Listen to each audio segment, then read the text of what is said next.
Zelensky a accepté. Sa première réaction au discours de Vladimir Poutine, Volodymyr Zelensky, qui s'est félicité de ce premier pas que le monde entier attendait depuis un certain temps. Il se montre satisfait. Voici les mots de Vladimir Poutine. Nous proposons aux autorités de Kiev de reprendre les négociations qui ont été interrompues fin 2022, de reprendre des négociations directes, et je le souligne, sans conditions préalables. Nous proposons de les commencer sans délai jeudi prochain, le 15 mai, à Istanbul, où elles se sont tenues précédemment et où elles ont été interrompues. De l'autre côté, Donald Trump tweet qu'une telle opportunité de mettre fin à la guerre doit être saisie immédiatement par Zelensky. Il invite à négocier directement avec Poutine en Turquie où Erdogan a déjà donné son feu vert. Il suggère que ces discussions aient lieu entre eux dans un esprit de réconciliation afin que la paix revienne enfin. Je souligne que cette rencontre devrait impérativement se tenir à l'écart de ceux qui continuent de manipuler Zelensky, à savoir les dirigeants de l'Union européenne. En conclusion, c'est un retour à la case départ.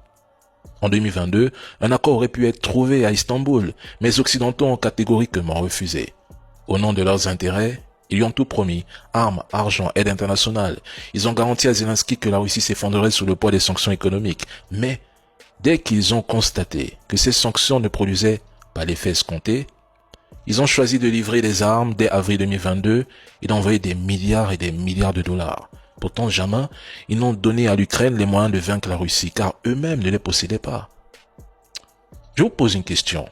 Avez-vous un seul moment entendu l'avis des Ukrainiens, de leurs citoyens, de leurs journalistes, ou même de leur parlement? Jamais.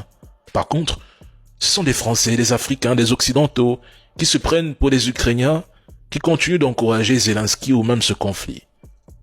Ces deux pays frères, ces deux peuples slaves,